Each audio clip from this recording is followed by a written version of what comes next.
এক কলেজের সকল শিক্ষক আর ছাত্রছাত্রীরা মিলে প্ল্যান করলো এবার তারা দেশের বাইরে কোথাও ঘুরতে যাবে।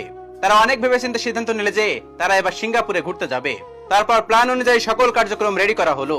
তারপর যেদিন ফ্লাইট, ঠিক সময়ে সবাই প্লেনে উঠে বসলো। সেই সময় পাইলট এসে সবাইকে উদ্দেশ্য করে বলল, আপনাদের জন্য একটা খুশির সংবাদ আছে। খবরটি খুবই খুশির, এমনকি গর্বেরও বিষয়। আপনারা সবাই শুনলে আনন্দিত হবেন। তারপর পাইলট বললেন, আপনারা যে প্লেনে করে সিঙ্গাপুরে যাচ্ছেন সেই প্লেনটি আপনাদের কলেজের মেধাবী স্টুডেন্টরাই বানিয়েছে।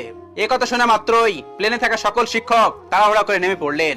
তাদের ধারণা যেহেতু তাদের কলেজের ছাত্র এই প্লেনটা বানিয়েছে, সেহেতু এটা আকাশে ওঠার সাথে সাথে ক্রাশ করে ফেলবে। তাই প্লেনে থাকা সকল শিক্ষক নেমে পড়লো, কিন্তু সেই কলেজের প্রিন্সিপাল নামলো না। তারপর পাইলট সে প্রিন্সিপালের কাছে গিয়ে জিজ্ঞেস করলো, স্যার, সব শিক্ষকরাই তো নেমে পড়লো, কিন্তু আপনি কেন নামলেন না?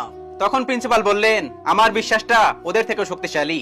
যেহেতু এই প্লেনটি আমাদের কলেজের স্টুডেন্টরা বানিয়েছে, সেহেতু এই প্লেনটি স্টার্টই নিবে না। এটা আকাশে উড়ে ক্র্যাশ করা তো অনেক দূরের কথা। প্রিন্সিপালের মুখে এমন কথা শুনে সেই পাইলটও এই প্লেনটি ফ্লাই করতে চাইলো না। ছাত্রগুলো তখন স্যারদের বোঝানোর চেষ্টা করলো, কিন্তু কোনো কিছুতে কোনো লাভ হলো না।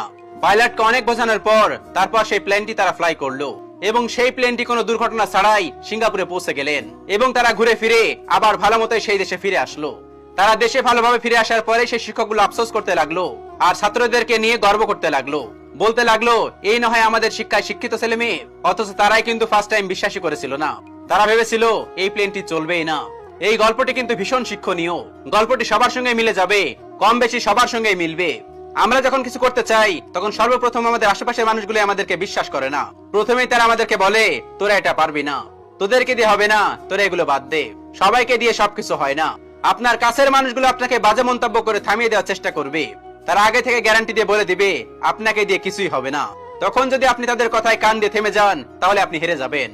আর যদি আপনি তাদের কথাগুলো উপেক্ষা করে সামনে এগিয়ে যান তাহলে আপনি হয়তো সফলতাকে ছুঁতে পারবেন। আবার যখন আপনি সফলতাকে ছুঁয়ে ফেলবেন তখন তারাই আবার আফসোস করবে। আবার লোক প্রকাশে বলে বেড়াবে, ও আমার ভাই হয়, ও আমার কাছের মানুষ, ও আমার এলাকার মানুষ।